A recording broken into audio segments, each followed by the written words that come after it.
Hello everyone, this is me again, Mark, and another video. And today I am now in the southern part of Cebu, particularly here in San Fernando, and I am inside the subdivision of the Casamera here in San Fernando. And I decided to bring you here, and I decided to take video of this subdivision. This is developed by the Cebu Land Masters, and I think this is a dense populated subdivision. It's really big, but I really like, what I like here is the road. Just take notice the road. It's really wide. In 200 meters, turn right. 4 lanes here and then 4 lanes on the other side, and I think that's their that's their clubhouse, maybe. Yeah, this is my first time to go inside the subdivision actually. Even this subdivision is that's the clubhouse. Maybe we will go there later.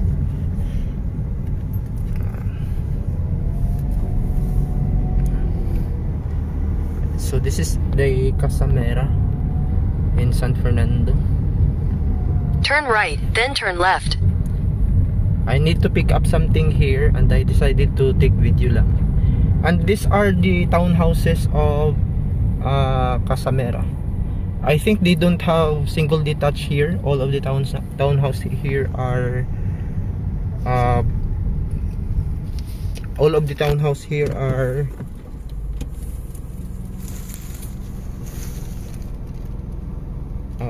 all of the houses here, I mean, is townhouse. And I passed,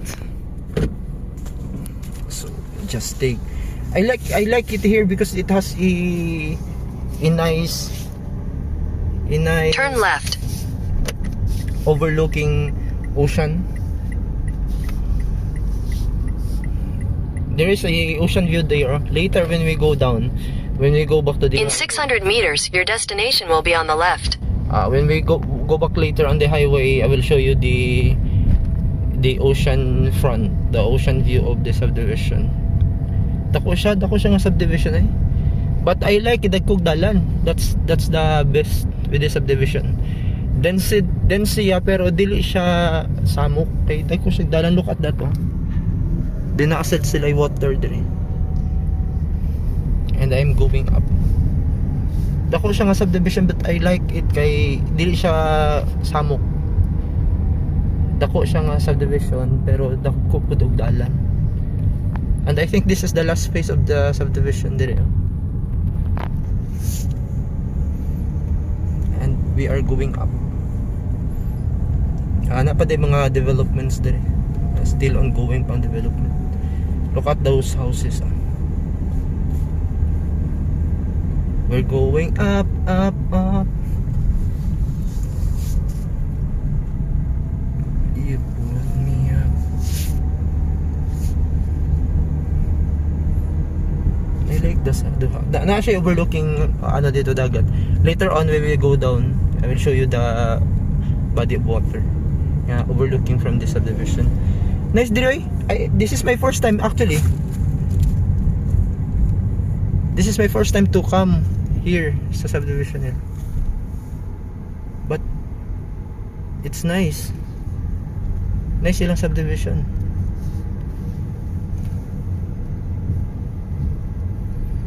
I think going up. Let's just pause for. I will show you the highway.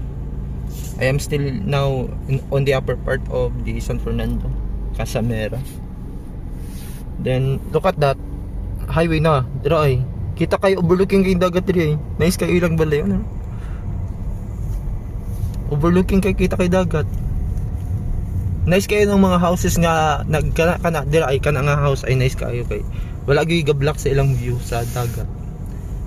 Mountain view gid ay ocean view kay sila. So this is the Casamera in San Fernando. Overlooking kayo dagat.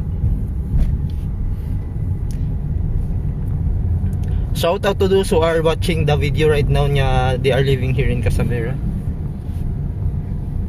I really like your subdivision. Okay, overlooking kayo ah. Wala ka na ay na, kita kayo dagat na. That kanay na wow. No, kita wow. No. Swerte sa nakapalit dire. Hindi ka na diri nga portion ba. Mura jud ka nang na sila nindot na. Nindutan nila Barato ra ba ni diri sa una. But now I think the prices here is very expensive na. Even the prices in townhouse sa car, they are so expensive na. Asa ganito?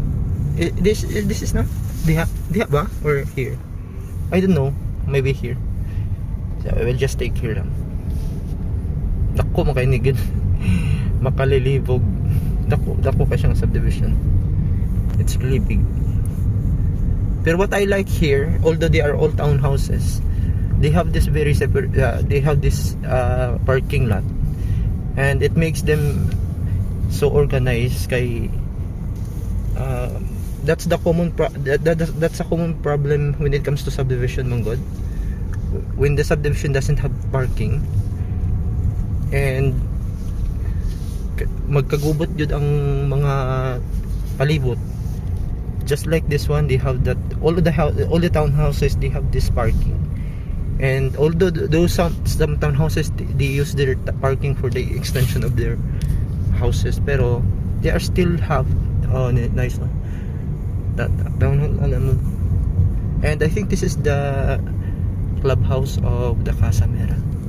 That's their clubhouse. Nice ilang clubhouse. And this is the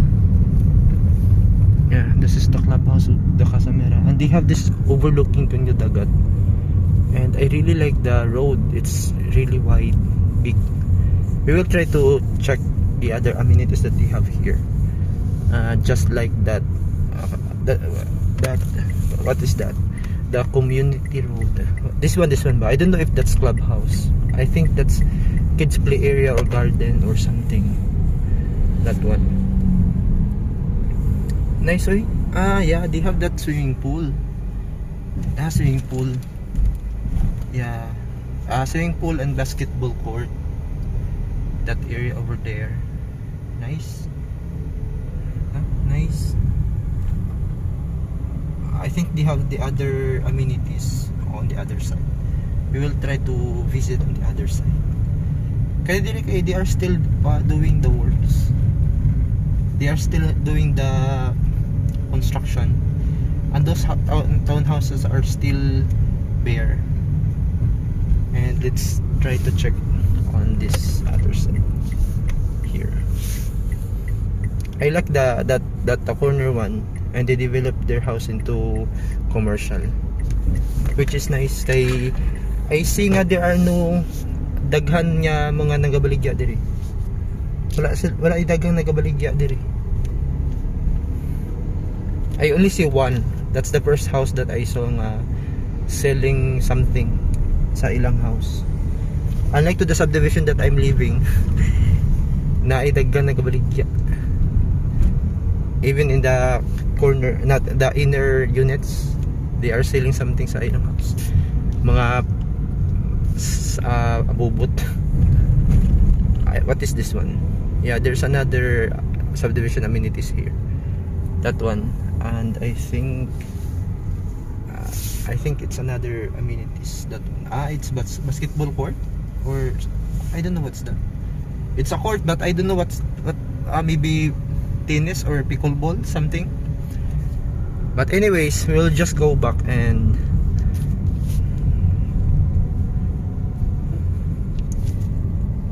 ngit. So this is our tour for the Casa Mera here in San Fernando. Pwede naman siguro, no? So this is our tour here in Casa Mera. This is developed by Cebulan Masters. This is one of the biggest development of the Cebulan Masters here in the southern part of Cebu.